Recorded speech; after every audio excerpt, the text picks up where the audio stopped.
지난주일 우리 교회 창립 11주년을 맞이하면서 왜 교회가 필요한가? 왜 교회가 꼭 있어야 되는가? 이 질문을 함께 던졌습니다. 그 대답은 예수님께서 이 세상에 오셨기 때문에 교회가 생겨나게 되었어요. 그래서 예수님이 오시지 않으면은 교회가 존재할 이유도 없었습니다. 유대인의 회당으로만 충분했어요. 그러면은 왜 예수님께서 이 땅에 오셔야만 했습니까? 라는 이 질문에 대한 답은 이 세상에 죄인이 있기 때문에, 율법으로도 어찌할 수 없는 죄인들이 있기 때문에 예수님께서 오셨습니다 라고 그렇게 대답을 했어요. 그래서 지난주에는 왜 이 땅에 죄인이 이렇게 많은지, 왜 죄인밖에 없는지를 함께 묵상했다면, 오늘은 그 죄인을 위해서 오신 예수님께서 무엇을 하셨는지, 왜 그렇게 교회가 탄생하게 되었는지를 알려주는 귀한 말씀입니다. 그래서 오늘 이 말씀을 함께 경청하는 그런 귀한 시간 되었으면 좋겠어요.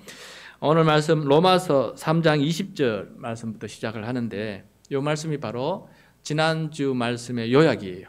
지난주 말씀의 요약. 그래서 결론이자 요약인데, 이 말씀 한번 다시 한번 읽도록 하겠습니다. 20절 말씀. 그러므로 율법의 행위로 그의 앞에 의롭다 하심을 얻을 육체가 없나니 율법으로는 죄를 깨달음이니라. 아멘. 네.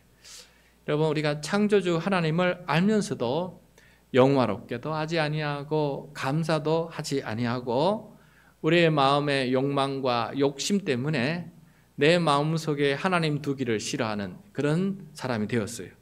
그래서 결국은 인간이 하는 모든 일들이 겉으로 좋아 보이지만은 결과는 죄를 범하고, 그래서 우리의 세상에 악과 고통이 가득하고 거기에 짓눌려 살아가는 우리 사람들이 되었다라는 것을 우리가 함께 깨닫게 되었습니다.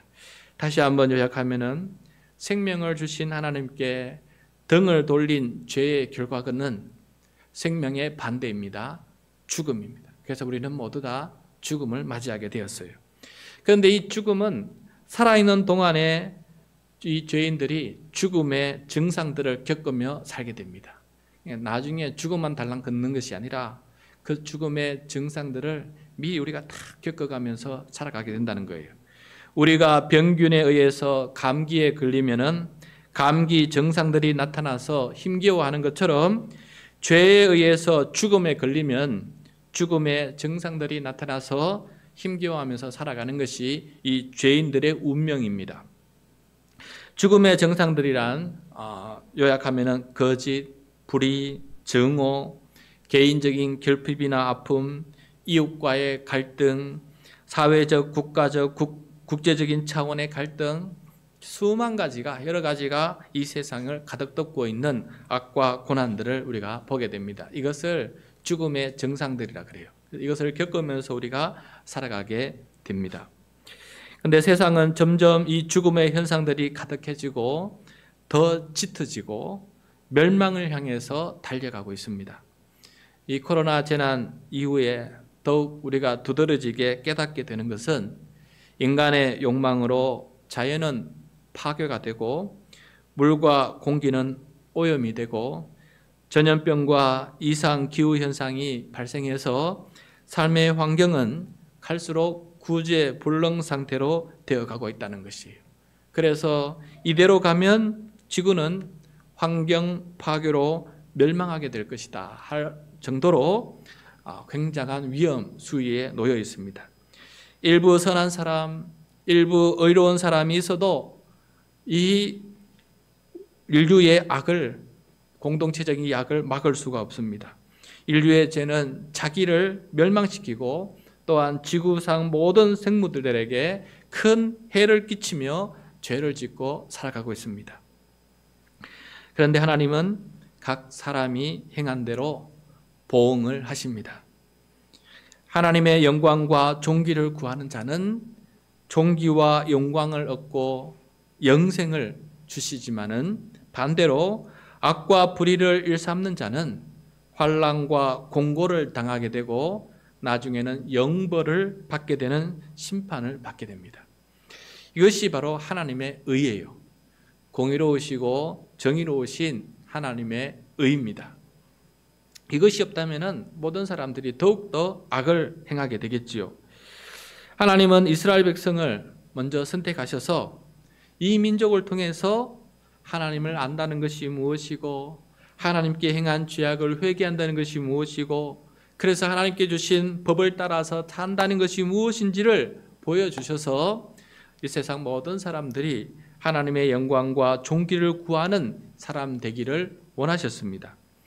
그런데 선택받은 이 이스라엘 대부분은 불평과 원망 속에 살아가게 되고 하나님께 부름받은 것 자체가 싫은 것입니다. 하나님의 법과 율법을 준행하지 않는 죄인이 되고 결국 이스라엘은 멸망하고 맙니다. 그래서 하나님을 알고 하나님의 법을 알아도 멸시와 대적하는 사람이 되고 마는 것이 인류의 이 근원적인 죄악이 근본적으로 선을 향해 가는 인간이 아니라 악을 향해 가는 인간이라는 것을 다시 한번 깨닫게 해주셨습니다. 그러면 율법이 없는 사람은 어떠냐? 율법이 없는 사람에게도 하나님께서는 그 마음에 양심을 심어두셨습니다. 하나님의 형상으로 지음받은 모든 사람이기 때문에 그 마음속에 하나님의 형상이 있어요. 그것을 가리켜서 우리는 일반적인 용어로는 양심이다 그래요. 양심. 누구에나 이 양심이 있어요. 그런데 양심의 가책을 느끼지 않고 온전히 선하게 살아가는 사람이 없습니다. 양심을 속이고 양심을 팔아버리고 양심의 화인을 맞았기 때문에 아무리 그 양심이 있다 하더라도 양심으로 이 세상을 의롭게 만들지 못하고 또 어느 누구도 양심에 거리낌 없이 사는 사람이 한 사람도 없다는 것을 우리들에게 보여주고 있습니다. 그러므로 이스라엘 민족이든 다른 모든 민족이든 하나님께 의롭다 인정받을 수 있는 의인은 한 사람도 없다라는 것이 성경에서 말씀하시는 정언이에요. 율법과 양심은 오히려 우리로 하여금 너는 죄인이다 보이느냐? 너희 죄가 보이느냐? 하면서 우리로 하여금 죄를 깨닫게 해주는 역할을 하고 있습니다. 그래서 아직까지 율법과 양심이 모든 그 기능이 상실한 게 아니에요. 율법과 양심을 통해서 하나님께서 남겨두신 마지막 보루를 통해서 우리가 죄인이라는 것을 깨닫게 해주시는 양심의 가책을 느끼게 해주시고 죄인임을 깨닫게 해주신 하나님의 마지막 남은 그 역사는 아직도 진행되고 있는 것을 보게 돼요. 근데 오늘 말씀은 이렇게 죽음의 권세 아래에 있는 사람들에게 주시는 놀라운 은혜의 말씀입니다. 율법을 행함으로 또는 양심에 따라 살아감으로 의로운 세상을 만들고 하나님께 의롭다 하심을 받고자 하지만 그것을 할 수 없는 도저히 할 수 없는 죄인들에게 주시는 하나님의 은혜의 말씀입니다. 하나님의 영광과 존귀를 회복하려고 하지만은 스스로 가진 힘으로는 부족해서 스스로 가진 힘이 너무 연약해서 회복할 수 없는 이 하나님의 영광을 그걸 회복하는 길을 주님께서 우리들에게 말씀해 주시는 그런 말씀이라는 거예요. 하나님께서 행하신 기이한 일이 있는데 이 세상에 예수 그리스도를 보내셔서 행하신 놀라운 일들이 있다는 것을 우리들에게 가르쳐줘요. 그래서 이것을 성경에서는 복음이라 그래요.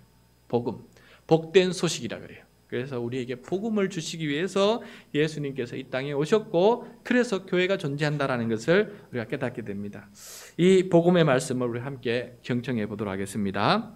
자, 하나님께서는 의를 지 스스로 만들어낼 수 없는 이 세상 죄인들에게 새로운 한 의를 나타내 보여주십니다. 예수님을 통해서 보여주세요. 21절 22절 말씀 같이 읽겠습니다. 시작. 이제는 율법 외에 하나님의 한 의가 나타났으니 율법과 선지자들에게 증거를 받은 것이라 곧 예수 그리스도를 믿음으로 말미암아 모든 믿는 자에게 미치는 하나님의 의인이 차별이 없느니라. 율법과 양심으로 만드는 의가 아니라 만들 수도 없는 의지요. 그게 아니라 새로운 하나님의 한 의가 나타났다. 별도의 의가 나타났다라는 것, 신기한 의가 나타났다는 것입니다. 사람이 만드는 의가 아니라 하나님께서 만드시는 의다. 이 의가 나타났는데 누구에게 나타났느냐? 이게 중요하지 않겠습니까? 누구에게 이 의가 나타났느냐? 예수 그리스도를 믿음으로 말미암아 살아가는 모든 믿는 자에게 나타났다는 거예요. 예수 그리스도를 믿는 사람에게 나타나는 의다라는 거예요. 믿음의 눈이 있어야 보이는 의다는 것이죠. 믿음이 없이는 볼 수 없는 의다라는 것을 말씀해 주고 있습니다. 그런데 이 의는 믿는 사람에게는 차별이 없어요. 누구든지 동일한 의를 받게 돼요. 누가 좀 더 큰 의를 받거나 좀 더 작은 차별된 의를 받는 것이 아니라 누구든지 동일한 의를 받게 되었어요. 그래서 이게 새로운 의예요. 믿는 자에게 동일한 은혜가 주어지는 것입니다. 이 새로운 하나님의 의는 죄인들을 하나님의 영광에 이르게 하는 의가 되어줍니다. 그동안 죄로 말미암아 하나님의 영광에 이르지 못했는데 드디어 하나님의 영광에까지 이룰 수 있는 그런 의다는 것이죠. 23절 24절 말씀 같이 읽겠습니다. 모든 사람이 죄를 범하였음에 하나님의 영광에 이르지 못하더니 그리스도 예수 안에 있는 속량으로 말미암아 하나님의 은혜로 값없이 의롭다 하심을 얻은 자 되었느니라. 아멘. 어디서 많이 듣던 말씀 아닌가요? 매 주일 예배 직전에 늘 듣던 말씀 아닌가요? 모든 사람이 죄를 범하였음에 하나님의 영광에 이르지 못하게 되었습니다. 하나님 앞에 떳떳하게 설 수 있는 인간이 없다는 거예요. 그 시작은 원죄를 행한 아담과 하와 부부에게서 시작이 되었어요. 아담과 하와 부부에게서 그것이 시작이 되었어요. 하나님의 명령을 거역하여서 금지된 선악을 알게 하는 나무 열매를 먹게 됩니다. 마귀의 유혹이 있었어요. 여러분, 마귀의 유혹은 상당한 영역에서부터 시작합니다. 마귀의 유혹이 어떻게 했냐면 너도 이거 먹으면 하나님같이 될 것이다. 그래서 자기들 그거 먹으면 하나님같이 되는 줄 알았어요. 자기가 하나님을 버리고 자기가 하나님 되고 싶은 거예요. 그런데 먹어보니까 하나님이 되었습니까? 아닙니다. 선과 악을 알게 돼요. 선과 악을 알게 되면서 악을 저지른 자기의 범죄를 깨닫게 되어요. 그리고 하나님 앞에 수치스럽고 부끄러워서 하나님을 피하게 돼요. 아담과 하와야 부르시는데 부끄러워서 숨는 그들의 모습을 보게 됩니다. 하나님 같이 되는 것이 아니고 하나님 앞에 부끄러운 존재가 될 수밖에 없다는 것을 보여주고 있습니다. 결국 그들은 에덴 동산에서 쫓겨나게 되고 그때부터 인생은 고난의 시작이 됩니다. 고난과 고통이 수반되고 또 갈등과 살인이 일어나요. 살인. 자기 형제를 죽이는 살인조차 일어나게 돼요. 죽음의 현상들이 그냥 눈앞에 펼쳐지는 겁니다. 죄가 있는 곳에는 죽음의 현상들이 벌어지는 것입니다. 하나님께서 주신 율법을 행함으로도 하나님의 형상으로 창조된 모든 사람의 양심으로도 하나님의 영광에 이를 의로움을 가질 수가 없는 존재가 되어버리고 말았습니다. 이런 죄인들에게 하나님은 놀라운 용서와 은혜를 베푸십니다. 하나님의 영광에 이르는 길을 하나님께서 친히 닦아주시고 그 문을 열어주시는 거예요. 우리가 얼마 전에 우리 창호 형제랑 요한복음을 읽다가 예수님은 누구시냐? 양의 문이라 그랬어요. 생명으로 들어가는 문이 되어주신다. 그것처럼 예수님께서 우리에게 문을 열어주셨어요. 하나님의 영광과 존귀에 이르는 그 문을 열어주셨다는 거예요. 그 구체적인 글은 바로 예수님 안에 있어요. 그래서 예수님은 내가 길이요 진리요 생명이니 나로 말미암지 않고는 하나님께 올 자가 없다라고 하실 정도로 예수님을 통해서 하나님의 이 놀라운 의가 우리에게 주어진 것입니다. 그래서 예수님께서 이 땅에 오셔서 행하셨는데 어떤 일을 행하셨느냐? 주님께서 하신 일은 바로 속량. 하나님께서 예수 안에서 행한 것은 무엇이냐? 다름 아니고 속량이에요. 여러분, 오늘 이 시간에 속량이 무엇인지 이미 다 아시는 분도 계시지만 제대로 꼭 알고 여기서부터 우리가 하나님의 의로움이 시작된다는 것을 꼭 명심하면 좋겠습니다. 이 예수님의 속량은 죄인이 값없이 오직 믿음으로 하나님께 의롭다 하심을 받게 되는 은혜의 선물이에요. 선물.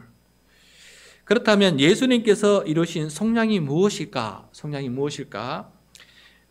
신약 성경 언어 헬라어로 아포리트로시스라는 말인데, 이 속량은 원래 의미는 헬라어로는 적어 놓으세요. 몸값이란 뜻이에요. 몸값. 속량은 몸값이다.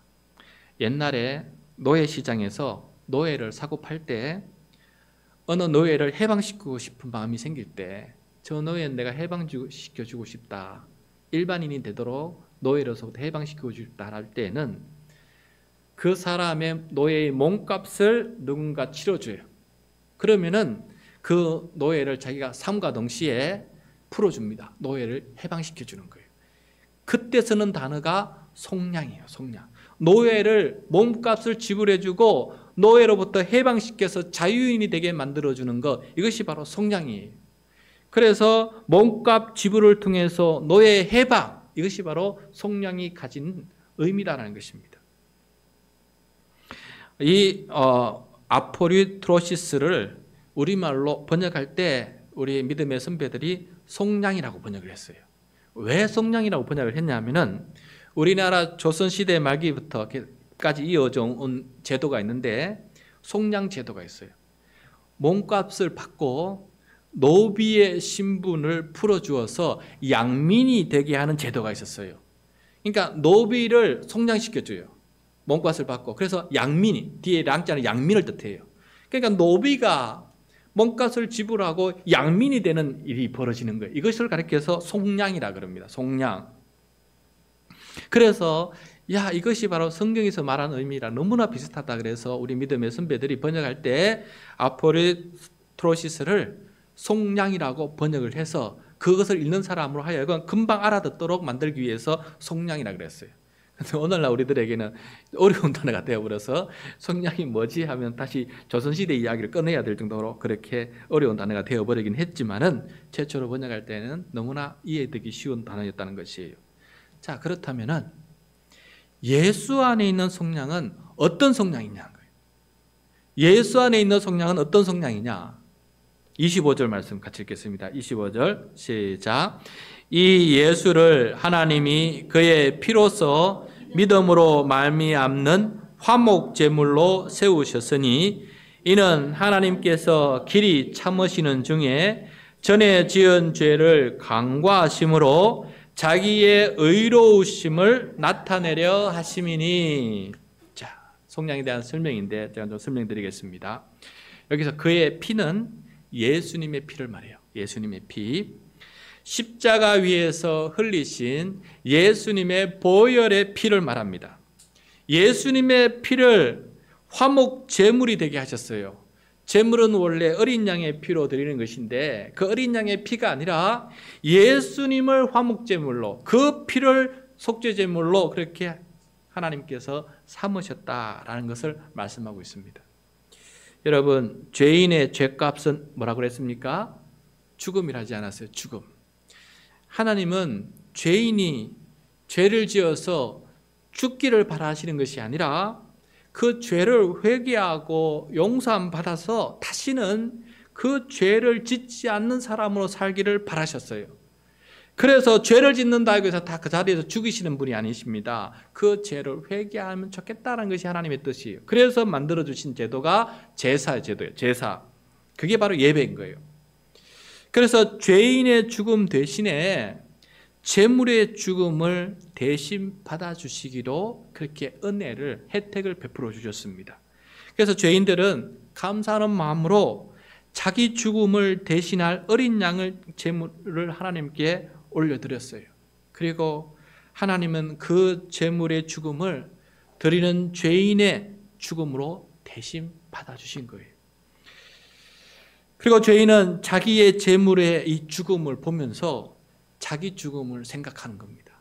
저 제물의 죽음을 보면서 내가 내 죄로 죽어야 마땅한 죄인이었다는 것을 깊이 깨닫게 되고 하나님 앞에 용서를 구하게 되고, 그래서 죄물이 다 탈 때 나의 이전 죄가 다 하나님 앞에 타게 되어서 내가 다시금 의로운 사람으로 출발하게 되었다라는 그런 감사함을 가지고 예배당을 나서게 되는 것이에요.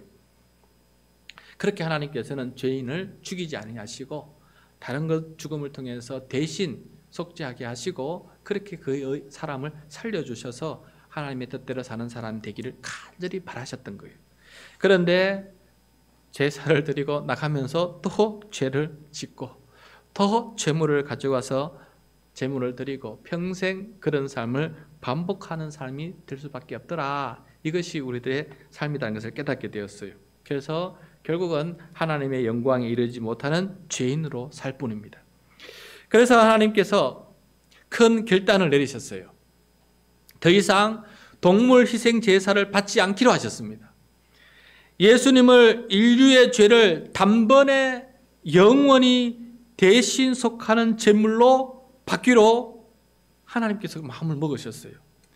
그래서 그 다음부터는 제물을 드리는 것이 아니라 이미 단번에 영원한 제물이 되어주신 예수님의 피를 드리는 것이 그 피를 기억하면서 예수님의 피를 자기의 피로, 자기의 죽음의 피로 그렇게 믿음으로 받아들이면서 하나님께 회개하는 사람이 되게 하셨다는 거예요. 그래서 이제는 우리가 예배 드릴 때 어린 양의 피를 흘리게 하는 것이 아니고 예수님 십자가에서 피 흘리신 예수님의 피가 바로 내 피다. 예수님의 죽음이 바로 나의 죽음입니다. 라는 그런 마음으로 하나님 앞에 나아갈 때 하나님께서는 그것을 받아주시겠다고 하신 거예요. 더 이상 동물 제사 필요 없이 예수님의 피를 믿음으로 그것을 내 피로 받아들이고 예배드리는 사람에게 그래 그게 네 피다라고 주님께서 받아주시고 하나님께서 받아주시고 회개하는 심령을 용서해 주시기로 하셨어요. 놀랍지 않습니까? 큰 변화입니다. 그런데 동물을 피를 드리든 예수님의 피를 드리든 여전히 우리는 죄인이 돼요. 여전히 죄인입니다. 그래서 동물로 희생제사를 드리는 것과 다른 예수님께서 속죄 제물이 되어서 드릴 때 큰 차이를 만드셨어요. 이게 하나님께서 행하신 속량이라는 거예요. 속량. 자, 속량은 하나님께서 죄인의 죄값을 지불하시고 죄인을 죄에서 해방시켜서 의인이 되게 하시는 놀라운 신분 변화를 일으키는 사건이 되어버린 거예요. 그러니까 동물 희생제사와 달리 예수님의 이 제사는 속량이 되었는데 이 죄인을 하나님의 눈에서 말입니다. 하나님의 눈에서 죄값이 지불되게끔 하시고 죄에서 해방되어서 의롭다 할 정도로 그 의인으로 하나님께서 삼아주시는 놀라운 일이 그 가운데 일어나게 되었어요. 그래서 속량이다라는 것을 말씀하고 있는 것입니다. 하나님께 의롭다 하심을 얻게 된 것이에요. 죄인인데도 이해되십니까? 똑같은 죄를 범하는 죄인인데도 이제는 하나님 앞에 의롭다고 의인이라고 칭함을 받게 되었다는 것이에요. 이게 다른 변화입니다. 속량이라는 것이 바로 그것이에요. 하나님의 영광에도 이르지 못하는 죄인이었는데 이제는 하나님의 영광에 이를 수 있는 의인으로 하나님께서 그렇게 불러주시겠다는 놀라운 혜택을 우리에게 베풀어 주시는 것입니다. 죽음의 권세 아래 살아가는 이 죄인, 스스로 죄의 속박에서 벗어날 수 없는 이 죄인을 하나님께서 예수님의 죽음이라고 하는 값비싼 몸값을 지불하시고 죄인을 죄에서 해방시켜 주셔서 하나님의 영광에 이르게끔 하셨다라는 것이에요. 하나님의 영광에 이르게끔.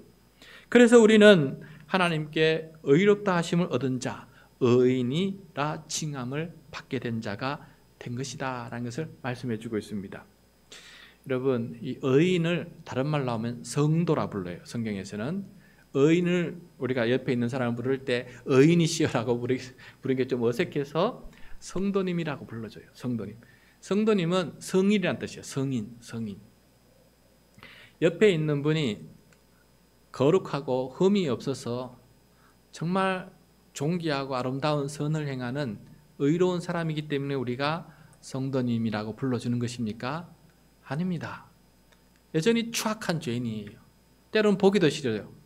그렇게 추악한 죄인이에요. 인사하기도 싫어요.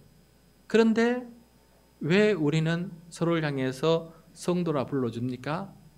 그것은 그 사람에게 하나님의 속량, 엄청난 핏값을 치르시고 하나님께서 주신 놀라운 은혜가 그 사람 속에 있기 때문에, 그 하나님의 은혜가 놀랍기 때문에 우리가 성도라고 부르는 것입니다. 그 사람이 놀라워서 부른 것이 아니고 그 사람을 위해서, 추악한 죄인을 위해서, 죽음마땅한 사람을 위해서 행하신 하나님의 은혜가 너무나 놀랍기 때문에, 그 하나님 때문에 구원받았기 때문에 우리는 성도님이라고 불러주는 것이에요. 그래서 그 사람이 잘나서 불러주는 것이 아니라 그 사람을 위해서 행하신 하나님의 은혜가 너무너무 크고 놀라워서 이것을 그냥 믿음으로 받게 해주시니 너무나 놀라워서 우리는 성도님이라고 그렇게 불러주는 것입니다. 여러분, 시몬 베드로는, 예수님의 수제자 베드로는 성도를 뛰어넘어서 거룩한 제사장이다라고까지 불렀어요. 한 사람 한 사람 부르면 당신은 하나님의 거룩한 백성일 뿐만 아니라 거룩한 제사장이다. 최고로 존귀한 분이 바로, 이 율법에 따르면 최고로 의로운 분, 존귀한 분, 정결한 분이 바로 제사장 아니겠어요? 그런데 서로를 향해서 거룩한 제사장이라고까지 불러주니 이 얼마나 큰 하나님의 은혜입니까? 하나님께서는 우리를 얼마나 값지게 창조하셨습니까? 하나님의 형상으로 창조하셔서 하나님의 대리 통치자로 삼으셨어요. 그만큼 내가 너를 믿고 너를 대신 이 세상을 대리 창조하는, 통치하는 사람을 삼겠다 할 정도로 하나님의 형상으로 만드셨어요. 그리고 하나님 우리를 얼마나 값지게 구원하셨습니까? 의인으로, 성도로, 거룩한 제사장이 되게끔, 그런 부름을 받게끔, 나중에는 어떻게까지 부름받게 됩니까? 하나님을 아버지라 부르는 하나님의 자녀까지 삼아주지 않았어요. 양자로 삼으셔서, 입양하셔서 하나님의 아들과 딸이 되게끔 하나님의 상속자까지 그 반열을, 신분을 높여주지 않았습니까?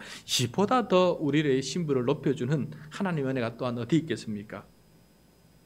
이 하나님의 의는 사람이 율법과 양심으로는 도저히 만들어낼 수 없는 의입니다. 하나님께서 만들어서 값없이 선물로 주시는 의고 믿음으로 감사하게 받는 의입니다. 그래서 이 의는 하나님께서 죄인들에게 의로우신 하나님이 되시는 의가 돼요.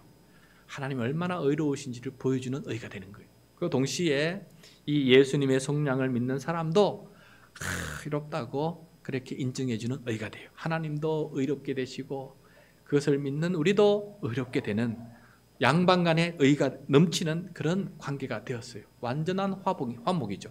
완전한 화해죠. 같이 앉아서, 같은 상에 앉아서 밥을 먹을 수 있을 만큼 완전한 관계 회복과 의로움을 공유하는 그러한 관계가 되어버렸습니다. 26절 말씀이에요. 26절 같이 읽겠습니다. 곧 이때 자기의 의로우심을 나타내사 자기도 의로우시며 또한 예수 믿는 자를 의롭다 하려 하심이라. 예. 하나님도 그것을 볼 때 하나님 참 의로우십니다. 심판과 같은 인과응보, 그것만 생각하면 우리가 두려움이 되는데, 이렇게 우리를 존귀하게 만드신 하나님의 의를 베푸시다니 하나님은 참 의로우신 분이, 이런 분 없습니다. 그리고 우리도 그 덕택에 의인이라 부름받게 되었습니다. 그래서 이런 의는 하나님께 주신 선물이기 때문에 어느 누구도 자랑할 게 못 돼요. 내가 구원받았습니다. 너는 구원 못 받았지. 자랑할 게 못 돼요. 왜? 전적인 하나님의 선물이기 때문에 그래요. 그래서 27절 말씀 같이 읽겠습니다. 그런즉 자랑할 때가 어디냐? 있을 수 없느니라. 무슨 법으로냐? 행위로냐? 아니라 오직 믿음의 법으로니라. 예수님의 속량을 믿어 하나님께 의롭다 하심을 얻은 사람은 자기 자랑할 수 없습니다. 자기 행위로, 자기 노력으로, 자기 공로로 만든 의가 아니기 때문입니다. 그래서 이 의는 사람의 노력에 따라서 차별이 없어요. 차별로 주어지지 않습니다. 차등이 없습니다. 동일한 의인이지 누가 좀 더 좋은 의인이고 좀 더 못한 의인이 없다는 거예요. 그걸 차별하면 하나님께 불충이에요. 하나님의 의는 차별합니다라고 말하는 것과 동일한 겁니다. 그저 하나님의 선물로 받은 의이기 때문에 모두 다 그저 감사할 따름이에요. 감사할 뿐이에요. 이렇게 의롭게 되면 하나님의 법정에서 작동하는 하나님의 법이 됩니다. 이 법은 하나님의 재판정에서 이 법은 행위에 의한 법이 아니에요. 믿음에 의한 법이에요. 그래서 오직 믿음에 의한 법이라 하지 않습니까? 믿음을 보시는 법이지 행위를 보시고 정죄하는 건 아니다는 거예요. 이 사람이 의인이냐 이 사람이 죄인이냐 판정을 내릴 때 그 사람의 행위를 보고 판정을 내린 것이 아니라 그 사람이 예수 그리스도의 안에 나타난 속량을 신뢰하고 믿고 있느냐, 그래서 그것을 감사하고 있는 사람이냐에 따라서 이 사람이 의인이 되고 의인이 되지 않는다는 것을 말씀해 주고 있어요. 그래서 하나님 다시 한번 그 믿음을 강조합니다. 28절입니다. 에어컨 좀 꺼주시기 바랍니다. 28절 시작. 그러므로 사람이 의롭다 하심을 얻은 것은 율법의 행위에 있지 않고 믿음으로 되는 줄 우리가 인정하노라. 여러분 인정하십니까? 이게 인정이 돼야 돼요. 이것이 인정이 될 때 믿음이 생기는 것입니다. 인정한다는 것은 받아들인다는 거예요. 내 것으로 받아들인다는 거예요. 이 사실을 하나님께서 행하신 이 놀라운 의를 정말 내가 받아들인다는 것이에요. 내 행위로는 할 수 없는 일을 하나님께서 해주셨다는 것을 내가 받아들인다는 거예요. 그렇다면 이제 믿음이 무엇인지 여러분 좀 우리가 생각해 봅시다. 믿는다 하는데 믿음이 뭔지 한번 생각해 봅시다. 믿음은 내가 하고 싶은 소원을 성취하기 위해서 하나님을 이용하는 것이 믿음이 아니에요.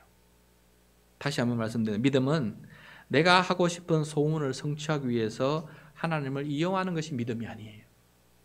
믿음은 내가 이룰 수 없는 소원, 내가 아무리 이루려고 해도 차마 이룰 수 없는 소원, 가장 근원적인 내 영혼의 소원이 있어요. 내 영혼의 갈망이 있어요.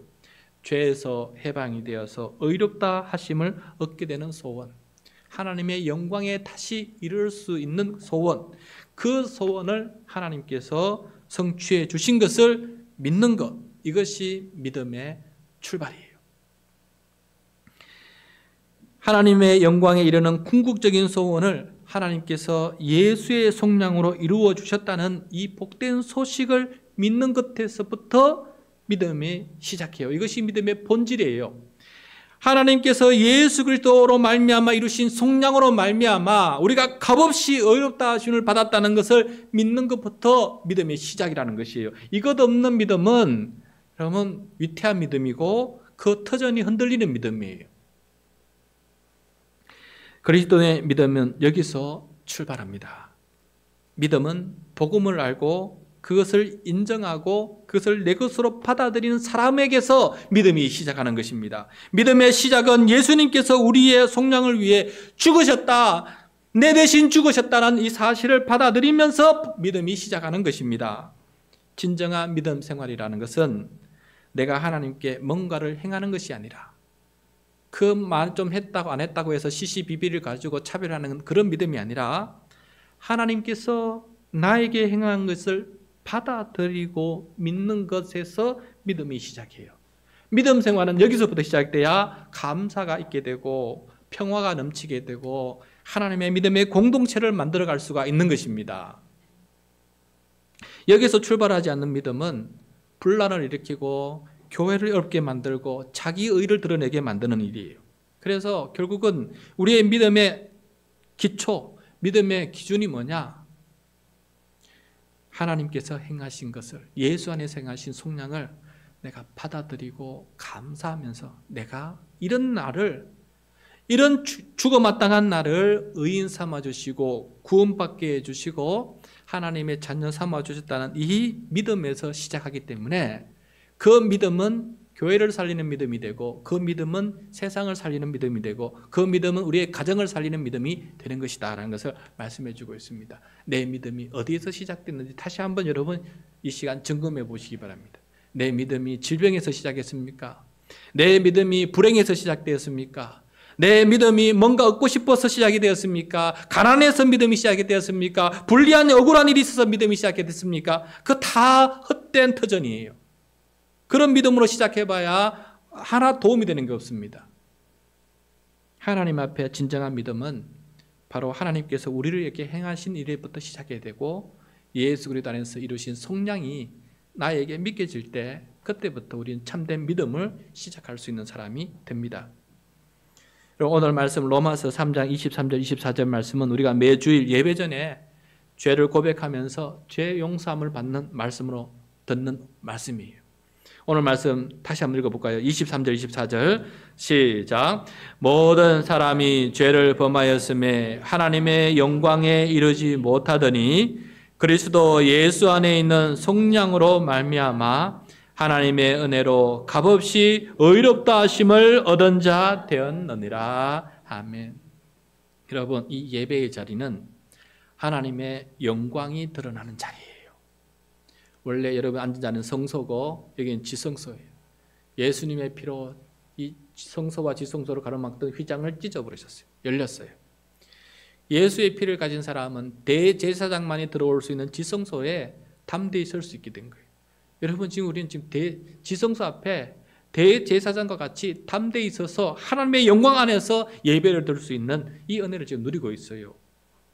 하나님의 영광이 드러나는 자리에 모든 사람은 죄를 범하였기에 이 자리에 이르지 못합니다. 나올 수가 없습니다. 그러나 그리스도 안에서 이루어진 속량을 믿는 사람은 하나님의 은혜로 값없이 의롭다함을 인정을 받아서 하나님의 영광 앞에 이르게 되어서 영광 가운데 계신 하나님을 찬양하고 예배할 수 있는 사람이 된 것이에요.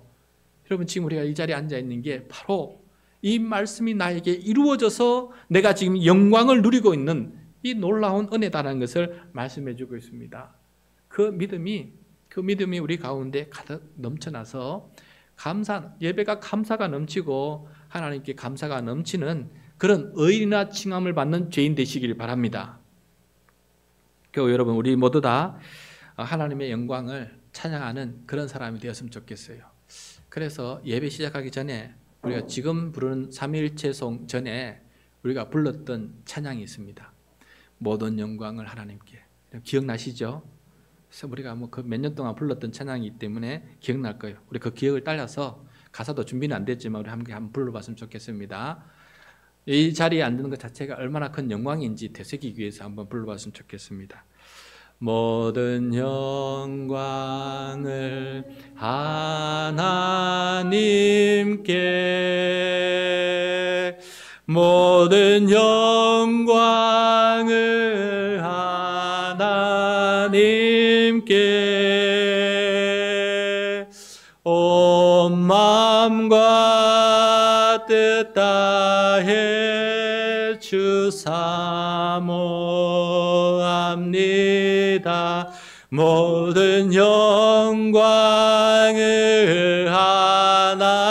하나님께. 예수님 찬양 받으소서. 예수님 찬양 받으소서. 예수님 찬양 받으소서. 예수님 찬양 받으소서. 죄 사했네 우리 위에 성령 주셨네. 죄 사했네 우리 위에 성령 주셨네. 예수님 찬양 받으소서. 네, 여기까지만 하겠습니다. 모든 영광 하나님께. 이 영광이 어떻게 나에게 왔느냐?